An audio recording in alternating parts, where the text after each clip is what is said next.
This is a model 358, and I'm going to explain why that's kind of important. The original design of these boxes, if you'll notice on this one here, I can loosen it and I can actually extend the arm out so I can do wider boards. Or if I'm doing nothing but small work, I can take it in and shrink up the arm so I can use a smaller miter box. With the Stanley boxes, this one here, this particular box, has a 2-position to do basically the same thing. The reason I like this style miter box is I have the ability to actually do 60 degrees with this box rather than 45. There are very few, even today with the modern power miter boxes, even with the slide compounds, that can actually do 60 degrees. So I can do octagonal work with this saw and be quite accurate, or this miter box be accurate. The 358 is important because it's kind of a code it came with Stanley.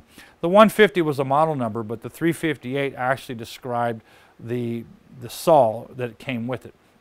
This is basically a third style miter box, which was the 3. This took a blade that was 5 inches from the bottom of the spine to the teeth. That's where you get the 5. And the saw, the whole saw, not just the teeth, but the whole metal part was 28 inches long. That's where they got the 358. So if you had a 246 box, it was the second style, 4-inch blade, 26 inches long. Same way with the 460. It was the 4th style, 6 inches of blade, and the 0 at 60 stood for 30 inches. So right away when you see 358, you know you're going to have a 5-inch by 28-inch blade that goes with it. So if it isn't the proper saw, then you know you're wrong for the box. All right, that little code out of the way. Also, let's talk about some age.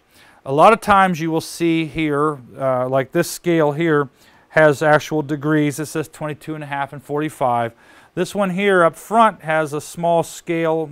It's marked off on the front, and there's an index point here in the middle of this swing arm. But if you'll notice here, you see 4, 5, 6, 8, 12, 24, and 0. And what confuses a lot of guys is this box is old enough to basically have something odd about our profession. Back in the days, especially the turn of the last century, 1900s, the degree by which you went to school and what you worked in vocation was a lot different. In my profession, unfortunately, a 6th grade education was all that was required to be a journeyman for the most part. They didn't teach any type of geometrics or any type of advanced math until you got into this vaulted learning known as high school. And so usually the master had enough schooling, but the journeyman, until he took time to learn, he had to be elementary. If you wanted a 45-degree angle, you looked at the box which had 4 sides, you would set it on 4. If you had octagonal work like you'd find on the staircase or around different boxes you'd find in different casework, and it was an 8-sided figure, you would simply set it on 8. They didn't do the math. So this saw here, this miter box here, is advanced enough into the 30s where state laws in a lot of states required you to have an 8th grade education at advanced maths. It gave you the ability to have both the old system for the older gentleman to work with you and the new veneer that was on the front of it here to allow. Quirk of history, but it's real quick to identify the age of it. Usually by the 1950s, this was dropped off of it because by that time we all had at least high school education, which was mandated by law. So they had some geometry and it worked.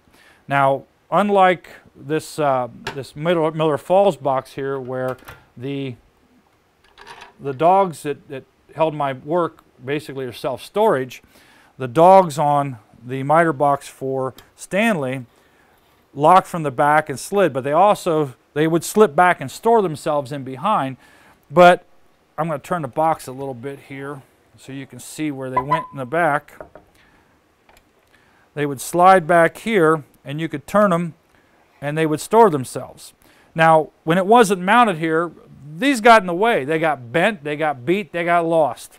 Also a note of age, if you see a hole inside your thumb screw here, that was for you to insert a nail and tighten it up to get a little bit better push, because most of the time you didn't have a pliers on you, but you had a nail on you if you were a cabinet maker or a carpenter.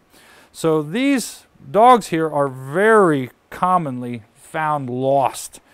This box happens to wear them. This is an original. This actually was done by my master, and I now keep on the use of this box. Also, these releases here, unlike this one here where the release is clicked here, these releases click up at the top. Now on to the solve aspect of it. I'm going to go ahead and slide this into the box. And I'm going to explain the most valuable missing part on this miter box actually attaches itself to the saw. This piece right here, which actually is even wearing a replacement screw because the thumb screw broke off years ago, this is the actuator for the actual box. As I slide forward, I'll put my piece in here, I'll slide forward, it lifts up, it releases it, and as this saw begins to come down, it cams up and catches the back one and releases it. This way I have one-handed operation, where on the Lagnet I have to physically release one and release the other with the hand. This gives me a much better control. The trouble with it is, this part is missing so often. And the bad thing about it is, I've been in programs around the country where this part's come up missing during one of our programs. Somebody liked it more than I did. But we have a machinist has cut out of a small billet of steel several of these pieces for us. And once again, you'd be surprised how many you find in them little cigarette boxes or cigar boxes, but it's not impossible to function a saw without it. When the saw's up, it's not a problem to come up with your index finger, lift it up, and then remount and let it come down. It's still a bit of a pain, but don't flip out if you can't find this piece. The saw miter box still functions. All right, I'm going to go ahead and pull this out and lay it down, and the last thing I'm going to talk about, and I'm going to kind of bring it across the front of me here for the camera. This, as far as the miter box is concerned, is one of the parts that's most missing. It's used on several different parts. This is actually a depth stop that allows me to control. I'm going to take it off here and kind of put it up where they can see it. It allows me to control successive cuts.